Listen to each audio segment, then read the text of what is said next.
of the Royal Highnesses, the Duke and Duchess of Cambridge. Hello from New York. I'm David Begnaud, and the word from London is the world has a new princess. Officials at the Royal Palace confirmed it was a baby girl this morning.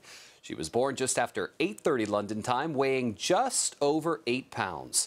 Here is a look at the hospital. We are awaiting the new family to present the new princess. Here is a look at the doors of the hospital. Our Mark Phillips is in London and has been there for the last several hours. Mark, I wonder, I'm a bit surprised that the princess would be leaving so soon after her birth. Well, this whole thing has gone like clockwork. It's been a bit of a royal whirlwind here today, and we're about to apparently witness the last act in a very carefully orchestrated royal drama, and one with a happy ending. We're standing outside here, as you say, the Lido wing, where the birth took place this morning. The princess, still without a name, or at least officially without a name as far as we know, is about 9.5 hours old now and is about to leave the hospital. She, of course, is the second child. When Kate and William's first child was born 21 months ago, they waited until the next day until leaving, but medical delivery science being what it is these days, these things happen a little quicker. It's an indication that this has been an extremely smooth process. The Duchess, Kate, was admitted to the hospital here at about 6 o'clock in the morning local time. By about 8:30, we're told the young princess was born. 8 pounds, 3 ounces of healthy, bouncing young princess. A little later this afternoon, her older brother, George, was brought for a glimpse of her. He was brought here by his father, who had been here earlier, of course, for the birth of his new daughter. Not to get too complicated in the royal saga here. But now we're waiting for William and Kate and the new, as yet officially unnamed princess to come out and have her first photo op, the first of what, of course, will be many over the course of her life. This will be a scene. I'm looking back and forth along here, and I don't know quite what you can see of it. There are several hundred television crews and media from around the world. This is a baby, of course, born into the British royal line, but one the whole world seems interested in. The whole process today, the delivery, we're told, went very smoothly, and of course this is an indication, the fact that mother and child will be leaving the hospital on the same day as delivery, that all has been well. It was a pregnancy, as both of Kate's pregnancies were, that began with some difficulty, with the morning sickness that lasted for the first several months. But then she settled back down into royal duties. She seems to, as we all know, be a natural in the kinds of events that royal princesses and duchesses are called upon to have to present before the public. A couple of interesting points while we're waiting for the princess to appear. This is the first princess in direct line for the British royalty to be born in about 65 years. She is fourth in line to the throne after her grandfather, Prince Charles, her father, Prince William, her brother, Prince George, and Princess without a name now is number 4, and she'll stay there, unlike previously when another male heir would have been born into the royal line. That male heir would have leapfrogged ahead of her. That no longer happens. Laws have been passed here and in the other countries, the other British Commonwealth countries, where this royal family performs the role of head of state. That will change as well. So this yet princess without a name will stay where she is in the line of royal succession. The likelihood of her acceding to the throne is not high. As I say, she has her brother ahead of her, but it's also not beyond the realm of any real possibility. But she's bound to lead a very public life, and this is the beginning of it here. We're told it'll just be a matter of minutes until we catch the first glimpse of her. Then the family will go to their London home, to Kensington Palace here, just for a day or so, and then off to their home in the English countryside on the Queen's royal estate at Sandringham, where they have a home up in Norfolk, north of London, and resume what they hope is a relatively private and quiet life of of a family with a newborn child and another one that's just 21 months old. So it'll be a busy time in the royal household. So we stand here and wait, looking around, and the world stands and waits for the first glimpse of this royal baby. The mind kind of harks back to Prince George's appearance here with a very cute little wave of his hands, the first of his royal waves. When he arrived here earlier today, he waved at the crowd again. It's only, by the way, the third time we've seen him. We saw him when he was born. We've seen him a couple of times since at his christening and on a trip to Australia, and now we've seen him here. He has now gone back to Kensington Palace, so what we're waiting for here is a glimpse of the proud parents and, of course, the 9.5-hour or so young princess. David? Mark, we have some new video of the Queen that we're just getting into our newsroom. We expect that she is one proud great-grandmother, but we have new video of the Queen wearing pink. Do we have that? Can we roll it? There she is. In her ceremonial duties today, the Queen showed up. Maybe pink was intentional. Maybe she got dressed after she found out the new great-grandchild was a girl. Mark, I want to ask you more about the names. You know, today's a big sports day in America, and between horses and boxing, a lot of people are betting today. In London, what are they betting on when it comes to a name for the baby? Well, they'll bet on anything here, and of course they're betting on what the possible names might be. At the top of the list, and I'll warn you, these names are traditional royal names. At the top of the list there are names like Alice and Charlotte, names like Elizabeth, but a sentimental favorite that also occurs on the list is Diana. Of course, Diana was Prince William's mother. It's considered to be an outside chance that they would certainly give this child, Diana, as a first name. It may be in the list of names. Royals tend to get several somewhere down the line, but I think we can count on a pretty traditional name, if no small reason, at least because this is a child who could one day be queen and requires a regal kind of name. So the top of the list, Alice and Charlotte right now. Victoria's in there. Elizabeth is in there. I think it's also likely that we may see the name or hear of what the name is. The Queen, by the way, will be informed of what the name is well before we are, which is as it should be. And we may see it sooner than the last time. The last time it took 2 days for the name of George Mark, to be made publicly. The and doors I'm told have opened. now that there we go. Yeah, and there they are. There they are. There's the couple standing on the steps of the Lido wing. Kate, who gave birth just 9.5 hours ago, looking very fresh and in control. The baby we're trying to get a look at now. We can just see a profile of the young face, the princess, with no name at this stage. Perhaps a little bewildered, perhaps a little confused as to exactly what's going on, but this is the scene, of course, that this child will have to endure for many times.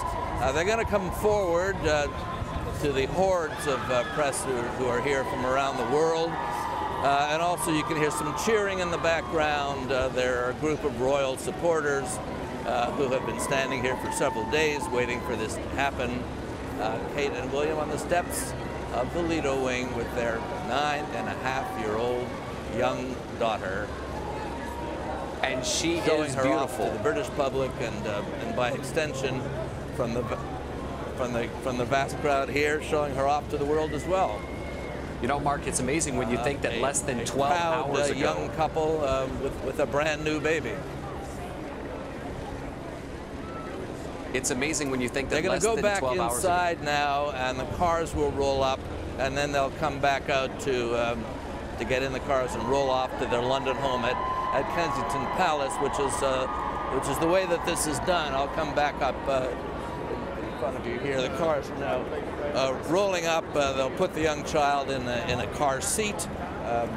Last time, everyone was very impressed with how well William managed to clip that seat into the car. Not always an easy thing to do. And the family will be reunited with the addition of this brand new member. The four of them, including Prince George, who was here earlier today, but has since gone back to Kensington Palace. The family will be spending their first night together, and as this is a newborn, presumably it'll be a busy and perhaps a bit of a noisy night. But this has all gone extremely smoothly. Just over 2 hours of labor past the point of when Kate was brought to the hospital here, the delivery about 8:30 this morning London time, and now it's just about 6:15 in the evening here, so you're talking less than 10 hours since this child was born until when she'll go home. It's not a huge, I will tell you, motorcade here, just 2 cars in this. They'll get something of a police escort that's waiting down the road. Kensington Palace is about a 10-minute or so drive from here, and the royal family will stay at the just through tomorrow and perhaps one other day, and then go off to the country where they hope things quiet down and where they can start the process of becoming now a family of 4 instead of a family of 3. I was going to say, Mark, it's impressive when you realize that just 10 hours ago, Kate Middleton was in labor, and now she is walking out of the hospital. She looks fantastic. The baby looks healthy, as best we can tell. The papa sure looks proud. From here, I wonder, you know, compared to George's birth, how big is the crowd today as opposed to when he was born? It's a pretty carefully controlled scene here. I will tell you the anticipation and the buildup of excitement was not quite as large this time as it was for the firstborn, for George, who was known would take his place as number 3 in the line of succession behind his father and his grandfather. So there was a little bit less, but the arrival of a newborn creates excitement of its own.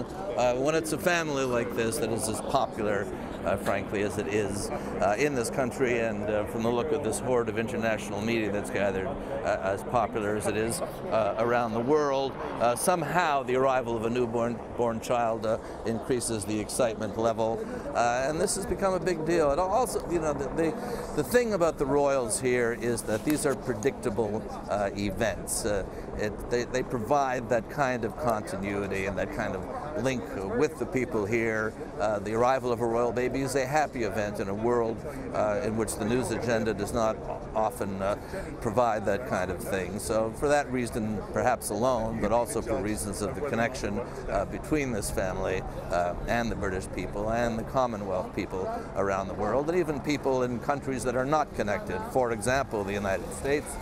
Here they come again.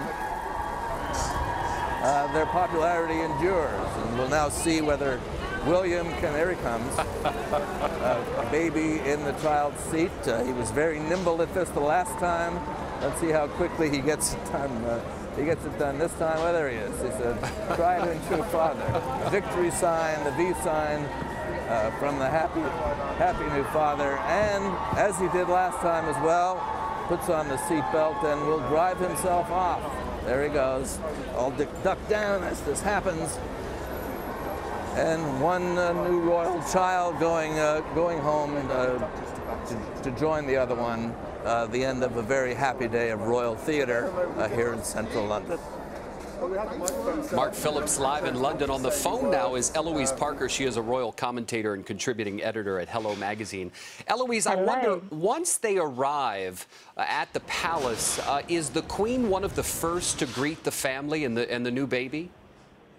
Well, you may remember that last time the Queen was indeed one of the first visitors at Kensington Palace.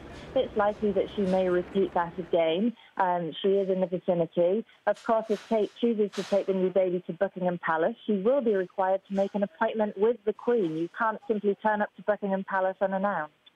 Wow. When it comes to a name, Eloise, does the Queen have any say in what the child's name will be? Traditionally, the Queen does have to approve the name of the baby, but I think, you know, rules have been relaxed slightly. William and Kate were very traditional with their decision naming Prince George, and I'm sure that they will go down a very similar route this time around. So I don't think we are anticipating anything that the Queen would disapprove of. I'm struck by how efficient this seems. I mean, less than 10 hours ago, Kate Middleton was in labor, and now they are in a car headed away from the hospital. This is remarkable when you think of what a spectacle the birth of George was. Absolutely. Well, you have to remember that this is a very well-oiled machine. There's an A plan, a B plan, a C plan. Nothing is left to chance. Of course, you know, the Duchess was whisked in the early hours. She had a very straightforward, we understand, natural second birth inside of 3 hours. And, of course, if everything goes to plan, it's perfectly normal for a woman to be able to leave the hospital within the day. She will, of course, have the absolute best care available to her at Kensington Palace. And she's also really quite close to St Mary's Hospital at the Palace. So, you know, I think that really everything has gone as well as it possibly could have today. Yeah, so about that medical care, when most women, let's say here in America, go home, they don't go home with their doctor and nurses from the hospital. Does Right. Kate Middleton get the assistance of a doctor and nurses once she is home? That will certainly be available to her should she require it. You may remember, of course, when she was treated for hyperemesis last year after the announcement of her second pregnancy, she was actually treated at Kensington Palace this time around instead of going into St Mary's Hospital. So should she require any medical attention, that will, of course, be available to her. But I think, you know, given the straightforward nature of this birth and the news that we do have from the Palace, it's unlikely that she's going to need too much aftercare. Fingers crossed. Eloise, I wonder, are the British people as enamored and excited with the birth as even Americans are? You know, you talk to most Americans about the British family, and, you know, they get the chills, or they get giddy, and they get excited, and they love to talk about it, and they're inspired by it. Are you Brits as inspired as we tend to be? Well, you know, I think when you look at the British royal is sort of on our doorstep, so we kind of see them all the time. So it's perhaps a little bit less exciting because we're used to living with them. But I think there is a genuine affection, certainly to the Duke and Duchess of Cambridge. They really have reinvigorated the British monarchy. You know, the monarchy went through a very difficult time in the 90s with the difficulties between Charles and Diana. And, of course, Diana's death was enormously tragic. And I think now it's really the beginning of a new era, and I think the British people are responding to that. And everybody is really quite excited to meet this new little princess and see her grow up alongside her big brother. You know, Kate and William are fiercely private. They live in the country, and they will go to their country home, it is expected, in the coming days. How much will we see of this new baby in public? Well, I think we can expect to see very little for the next few weeks. Kate, of course, went to Bucklebury, Berkshire with Prince George after he was born and really spent that time laying low and bonding with her new son. I think we can expect the same thing here. Of course, now they have their own family home on the Sandringham estate in Norfolk, which is just over 2 hours away from London.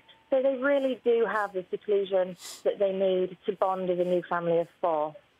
You know, here in the U.S., Eloise, the paparazzi can be a real problem sometimes. Celebrities will tell you, especially when it comes to encroaching in the areas around their homes, around where their kids go to school. Yeah. How does the royal family handle the paparazzi in England? Because no doubt they try to get as close as they can. Well, despite the notoriety of the British tabloid press, there is actually a very respectful agreement with the British royal family and the tabloid press. And when the British royal family asks for space, they are generally given it. So I think it really is a bargain. In order for the British press to gain access to events, they have to kind of toe the line, if you like, when they are told to back off and give the royal family space. So generally that does happen. Those rules are very rarely broken. Of course, there's also a lot of international interest, so it's going to be interesting to see whether international photographers respect those boundaries this time around. But I think we can expect them to, you know, really be allowed to go about their daily lives in Norfolk with minimal intrusion at this time. Eloise, am I correct in saying that Kate and William did not know the sex of the baby prior to the birth? That is what Prince William said during his trip to America. That is what the palace confirmed. Now, of course, somebody knew the sex of the baby, whoever the sonographer was. There was indeed a flurry of rather large bets on this baby being a girl with the bookies, who reduced the odds of it being a girl quite significantly. So it wouldn't surprise me if somebody who was in the know had put some money down on that. The decision not to know, is that in keeping with a royal tradition? Yes, it is. I mean, you know, not that many years ago, we couldn't know what the sex of the baby was. So, you know, I think the royals have very much kept with that tradition. Okay, so we are seeing them arrive at, this is Buckingham Palace, correct? I don't have the live feed right in front. Kensington Palace, that's right. They are expected to return to Kensington Palace right now, where they're expected to spend at least 2 nights before they go on to the journey to Norfolk, where they'll be settling in with the new baby. Is there, what happens as soon as they arrive? You know, the royals don't do, they plan most everything they do. So who is the first to receive the family once the vehicle stops? Well, certainly Prince George's nanny, Maria Barolo, will be in attendance today. I would also expect Grandpa and Grandma Middleton to be at the palace. They didn't visit the hospital today, as they did last time, probably due to the fact that Kate was in and out so quickly. They do have a residence in London also, so I would expect that they will either be there in Chelsea or already at the palace. I wonder, you mentioned the Middletons. Is it in keeping, again, with palace tradition not to have extended family at the hospital visiting? Yes, absolutely. I mean, you know, I think, again, you know, any woman who's had a baby doesn't really want to be crowded with visitors. And, of course, you know, the security that comes with being a member of royalty and being in a hospital wing, of course, it's kept as tightly close to, you know, close family as possible. I think, you know, we really can expect to really only see in private at Kensington Palace. When it comes to the nannies, you mentioned William's nanny. Do you anticipate that actually George's nanny? Do you anticipate that George's nanny will be the nanny for this new baby? Yes, absolutely. The royal couple stayed very hands-on, and they were very hands-on with Prince George. You may remember they didn't hire a nanny at all for a couple of months, and Grandma Carol Middleton was actually assisting William and Kate. William himself is on paternity leave for the next few weeks. So I think they will be making do indeed with the nanny that they have with Prince George. And it's going to be all hands on deck. But Kate's certainly a very hands-on mom, and she's going to want to bond with her new daughter herself. You know, we know that each of the princes and the princesses have their private secretaries. When it comes to the nannies for the babies, Eloise, how involved are they in the day-to-day life? Is this like a 24-hour, 7-day-a-week nanny? They are very much on call. It's likely that Maria will be living in at least some of the time. Of course, with a new baby in the house, it is really around the clock. And now that the Duke and Duchess do have their own fully renovated residence at Kensington Palace, they will likely have space for a live-in nanny, and they certainly have that space at Anne Hall, their residence in Norfolk. Eloise, stand by just one moment. We have Roya Nika with us. We had a royal commentator who was at the hospital who was going to join us, but we seem to have lost her, so we'll try and regain that connection and get back to her. Eloise, we're now seeing aerial footage of Kensington Palace. Tell us again how long the family is expected to stay there before they go to their home in the countryside. We're expected to see the Duke and Duchess stay at Kensington Palace for around 2 nights before the entire family, including Prince George and, of course, the new baby, make their way across the 2-hour journey to Norfolk, to the couple's country home, Anne Hall, which is on the Queen's Sandringham estate. Now, Prince Harry is not in the country at this time, is he? That's right. Poor old Prince Harry was desperately hoping that the baby was going to arrive last weekend. He actually left last Sunday to go back to Australia. He was recently in the Antipodes. He's spending time over there during his career break, working with the Australian military. Well, I think we have Roya Nika live with us now from outside the hospital in London. Roya Nika, thank you for joining us. I wonder, what is the crowd like now that the family has left? Oh, no, it's TX. It's okay, thank you, mate. I mean, it's still here. It's still absolutely huge. There were huge cheers when the Duchess and Duke came out with their new baby girl. They came out twice, and I mean, all you could hear was cheering and the clicking of cameras. I wonder what you thought when you saw Kate Middleton for the first time when she stepped out of the hospital less than 11 hours after giving birth. I actually could not quite believe what she looked like. She did not look like a woman who gave birth this morning at 8:30 in the morning. She looked unbelievably poised, unbelievably groomed, as she always does. And all the royal correspondents down there, we were just saying to each other, I can't believe she had a baby this morning. It was extraordinary. I understand it would be hard to answer this question, but do you suspect that the couple will want to have more children?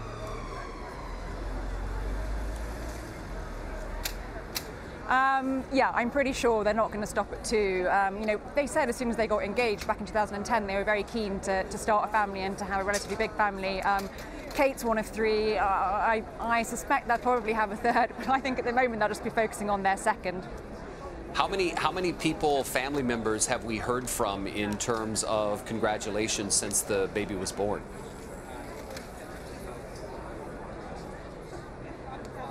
We've been told that the Queen was absolutely delighted. We've been told that Prince Charles, who of course has said twice in the last few weeks he wanted a granddaughter, that he was also delighted. Prince Harry, we had news from in Australia, very thrilled with the news. Same with the Middletons. I suspect tomorrow we'll probably hear a little bit more. We'll probably have some visits from members of the royal family and the Middletons tomorrow at Kensington Palace. How far is the hospital from Kensington Palace? Really, really close. When Prince William left earlier on this afternoon to go and pick up Prince George, and he actually came out and said to us, I'm just going to go pick up Prince George, and he was back within 15 minutes. So you can see how close it is, which means that's why they wanted to get home so quickly. They're really, really close. Mother and baby are doing well, so it's literally a 5-minute drive.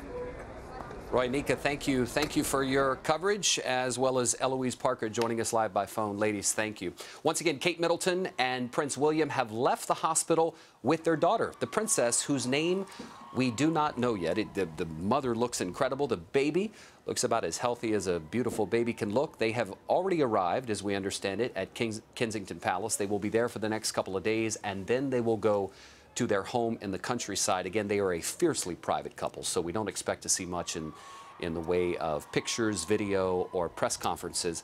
But it is worth noting, you'll remember that when Miss Middleton's first child was born, Prince George, William had a little bit of trouble getting the car seat into the car. He kind of had to play with it a little bit, and jokes were made, a little bit of fun was poked. But look at him today as he places that car seat in there.